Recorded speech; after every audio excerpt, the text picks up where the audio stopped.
अगर मैं आपसे कहूं कि एक 6 महीने का मासूम जो अभी ठीक से बोल भी नहीं सकता था, वह कथित तौर पर अपनी मां और उसके प्रेमी के बीच के रिश्ते में सबसे बड़ी रुकावट बन गया, तो शायद इस बात पर यकीन करना थोड़ा मुश्किल होगा। लेकिन उत्तर प्रदेश के मेरठ से सामने आया ये मामला कुछ ऐसे ही गंभीर आरोपों के कारण चर्चा का विषय बना हुआ है। पुलिस ने इस मामले में एक आरोपी को गिरफ्तार किया है और इस मामले में आगे की जांच जारी है। आइए आपको पूरे मामले की टाइमलाइन समझाते हैं।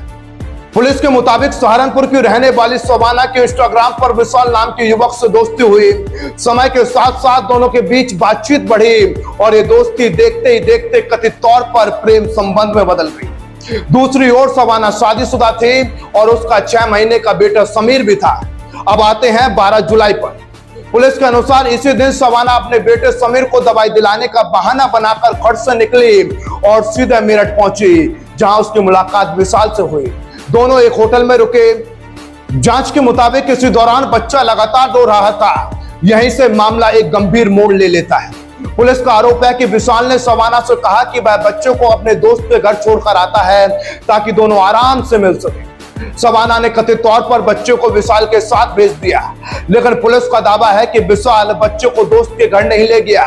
जांच के अनुसार उसने कथित तौर पर मासूम को एक नाले में फेंक दिया और फिर होटल लौटकर शबाना से कहा कि बच्चा उसके दोस्त के घर पर है और वो वहां सुरक्षित है। सहारनपुर में भी दिनांक 13 जुलाई को ये सूचना भेजी गई थी। अतः ये बात कल प्रकाश में आई है कि जनपद सहारनपुर के थाना गंगो में 22 तारीख को इसी बच्चे की अपनी मां के साथ, जिसका मां का नाम शबाना पत्नी इमरान है, इसके संबंध में गुमशुदगी दर्ज कराई गई थी। बाद में जो पत्नी है शबाना, इसकी बरामदगी भी करवाई गई थी, लेकिन बच्चे की बरामदगी इनके द्वारा नहीं हुई थी। अब सवाल उठता है कि इस पूरे मामले का खुलासा कैसे हुआ। दरअसल परिवार लगातार शबाना और बच्चे की तलाश कर रहा था। करीब 14 दिन बाद शबाना का पति इमरान पुलिस के साथ हापुड़ पहुंचा। पुलिस ने वहां शबाना को विशाल के घर से बरामद किया है। इसके बाद दोनों से अलग अलग पूछताछ की गई। पुलिस का कहना है कि पूछताछ और जुटाए गए सबूतों के आधार पर पूरे घटनाक्रम का खुलासा हुआ।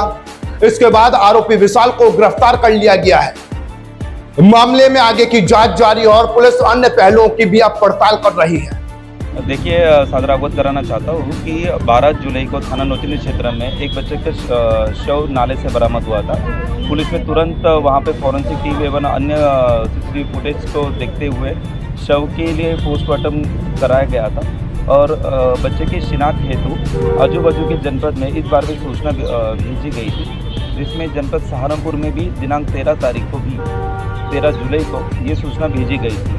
अतः ये बात कल प्रकाश में आई है कि जनपद सहारनपुर के थाना गंगो में 22 तारीख को इसी बच्चे की अपनी मां के साथ, जिसका मां का नाम शबाना पत्नी इमरान है, इसके संबंध में गुमशुदगी दर्ज कराई गई थी। बाद में जो पत्नी है शबाना, इसकी बरामदगी भी करवाई गई थी, लेकिन बच्चे की बरामदगी इनके द्वारा नहीं हुई थी। कल जब इसमें थाना गंगो की जो टीम है उनके द्वारा 0 FIR पुलिस को प्राप्त हुई, तो ये बात सामने आई कि दिनांक 29 जुलाई को इनके द्वारा इस बच्चे की जो शिनाख्त है वो की गई है और ये पाया गया है कि इसमें जो बच्चे की मां है शबाना पत्नी इमरान, साथ ही में उनका जो प्रेमी युवक है जिसका नाम विशाल है, जो रहने वाला हापुड़ का है, इनके दोनों के द्वारा इस घटना को कारित किया गया है। जबकि इसमें 0 FIR करके थाना नौचंदी में ये 0 FIR कल की तारीख में प्राप्त हुई थी। तुरंत नौचंदी थाना क्षेत्र में इसको प्राप्त करने के पश्चात हमारे द्वारा टीम का गठन किया गया और इसमें जो मुख्य आरोपी है, जिसमें शबाना पत्नी इमरान, साथ में उसका प्रेमी युवक जिसका नाम विशाल पुत्र प्रमोद कुमार है, जो निवासी हापुड़ का है, इसकी भी गिरफ्तारी पुलिस ने की है। आज इन दोनों को माननीय न्यायालय में प्रेषित किया जाएगा और इसमें जो भी तथ्य अन्य सामने आएंगे उसके ऊपर भी आगे की विधिक कार्रवाई की जाएगी। हत्या की वजह क्या बताई जा रही है?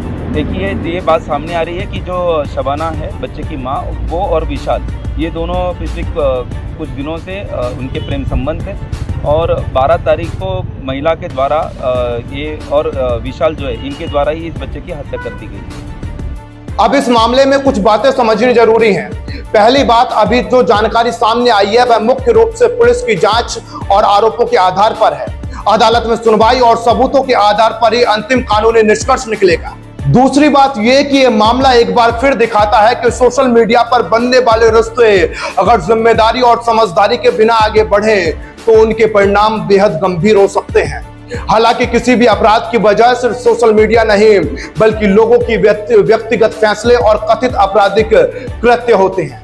फिलहाल पुलिस आरोपी को गिरफ्तार कर चुकी है और मामले में आगे की जांच जारी है। आने वाले दिनों में जांच और अदालत की प्रक्रिया से इस मामले के और तथ्य सामने आ सकते हैं।